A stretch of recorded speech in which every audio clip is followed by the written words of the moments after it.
Reka twongere tubahe ikaze tunabashimira cyane mwe mudukurikirana umunsi ku munsi.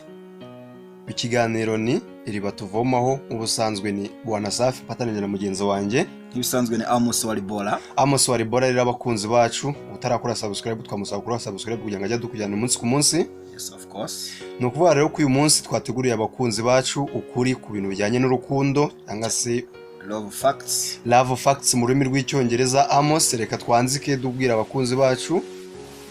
Dutegura ikiganiro cyo kwifashisha igitabo kivuga kuri psychological facts, tujya kuri chapter ivuga love facts, ukuri kugaragara mu rukundo. Nkuko tugiye kubabwira ukuntu ukuri kugaragara mu rukundo. Amos, reka twanzike na love fact number 1. If someone truly loves you, they tend to hug you for at least 5 seconds or more. Nuko ko umuntu gukunda iyo uhuye nawe cyangwa se ahuye nawe, iyo agiye guhobera mu masegonda 5 cyangwa se hejuru yayo, ubwo iyo agiye munsi yayo Amos ahubwo bagukunda uwo muntu burya Bwana Safi. Ujye umenya yuko uwo muntu atagukunda rwose. Amos, reka dukomeze na love fact number 2. Love fact number 2 batubwira yuko when going out for date, we are blue, women are more attracted to men in blue. Amos, bishatse kuvuga iki? Bara Bwana Safi ngo nushaka kujya kurambagiza uzahitemo kwambara imyenda y'ubururu, kuko batubwira yuko hano ngo abagore cyangwa se igitsina gore akenshi gikunze gukururwa n'ibara ry'ubururu. Amos, ese ujye ubikora? Nakunda kwambara urumwe Bwana Safi. Naho ngaho rero ujye umenya yuko ubururu ari bwo bukora akazi kose. Reka dukomeze na love fact number 3. Amos, iki ni ikibazo Bwana Safi. Are you ready? Yes, I'm ready. The question is, what is the science of kissing cold? Ese science igisha gusomana yitwa ngwiki? Science igisha gusomana yitwa philematology.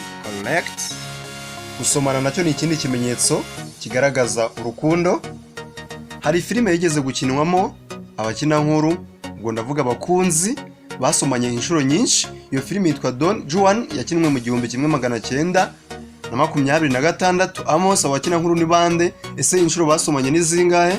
Harimo John Berry hamwe no bita Mary Astor. Bwana Safi basomanye inshuro 127. Basomanye inshuro 127 muri filime imwe. Ubwo ni kigaragaza ko Amos abantu bari bakundanye cyane. Of course bakundanye cyane Bwana Safi. Ukundi kuri kwa kane ku rukundo, men who possess deeper voices are more likely to appear attractive or make an impression on women than possess high voices. Amos, bishatse kuvuga iki? Askuva ko igitsina gore Bwana Safi bakunda abagabo bafite amajwi anize cyangwa se azwi nka base kurusha babandi bafite ijwi riranguruye cyangwa se ijwi riri hejuru. Ubwo nuvuga ngo niba ushaka kuba attractive on women ugomba kuvuga ijwi riri hasi. Amos, love fact number 5. Amos, don't love what you can't last. Ntugakunde icyo utizeye. Don't hate what you can't have. Ntukange icyo utafite. Don't say what you can't show. Ntukavuge ibyo utakwerekana. Don't judge what you don't know. Kandi ntugace urubanza ibyo utazi. Urukundo ni ikintu gisaba kugenda gake, kwitwararika ndetse n'ubushishozi. Mu gihe rero ugiye gukunda ibi bintu nyamara ujye ubyitondera. Love fact number 6. Girls fall in love with what they hear. Abakobwa bakunda bagende ku byo bumvise. Boys fall in love with what they see. Abahungu bagakunda bagende ku byo babonye. That's why girls wear makeup. Impamvu abakobwa bashyiraho makeup and boys lie. Abahungu bakabeshya. Ibi ngibi Amos, bishatse kuvuga yuko abakobwa bagiye gukunda abakenshi bakoresha amatwi, n'abahungu bagakoresha iki? Amaso. Niyo mpamvu rero abakobwa bashyiraho makeup kugira ngo barebwe, n'abasore bakabesha kugira ngo bagire bate, kugira ngo nabo abakobwa babumve bakoresheje amatwi yabo. Ibi twabivuze mu kiganiro cy'ubushize. Amos, reka dukomeze n'indi love fact number 7. If you feel sick, simply looking at the picture of a loved one can soothe the pain. Iyi fact tubwira yuko iyo urwaye hanyuma ukitegereza ifoto y'umuntu ukunda bishobora kukugabanyiriza ububabare cyangwa se uburibwe. Mu gusoza ikiganiro twateguriye abakunzi bacu kivuga ku kuri mu rukundo, hari quotes zagiye zivugwa n'abahanga. Abahanga benshi bavuze ku rukundo amagambo bagiye bavuga. Uwa mbere bamwita Thomas Kempis, ni Umugerman. Yaravuze ngo urukundo rushobora gutuma buri kintu kimwe cyose kiremereye cyoroha. Yaravuze ati rwose love makes everything that is heavy light. Urukundo burya rero Amos nta kintu na kimwe uko cyaba kiremereye kose rutagira. Urukundo buraho rukubise haroroha. Urukundo aho rukubise haroroha. Twabibonye mu kiganiro cy'ubushize ko umuntu ukunda uko wabungana kose uhinduka nk'iki? Uhinduka nk'umwana. Uyu nguyu we ni Umufaransa bamwita François de la Rochefoucauld.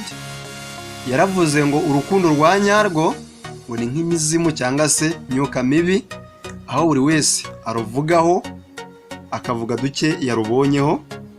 Yaravuze ngo true love is like a ghost which everyone talks about and few have seen.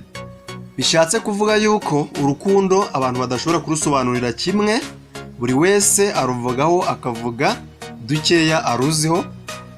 Uyu nguyu we bamwita Blaise Pascal yavuze ngo iki?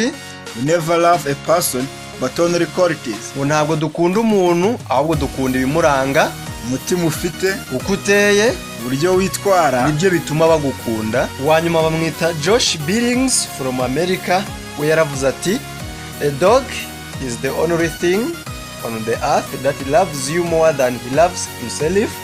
Uyu mugabo yaravuze ngo imbwa yonyine nicyo kintu gishobora kugukunda kurusha uko cyikunda. Burya ntimugasuzugura imbwa kuko barazifite umutima udasanzwe. Zifite umutima udasanzwe kuko twumvise ko arizo zishobora kugira gute gukunda umuntu kurusha uko zikunda. Reka tubashimire mwese mudukurikira umunsi ku munsi muri kiganiro Iriba Tuvomaho. Mwari kumwe nanjye Wanasafi mfatanira mugenzi wanjye Amos Waribora. Naho ubutaha mu kiganiro tubwira abakunzi bacu duti bye bye.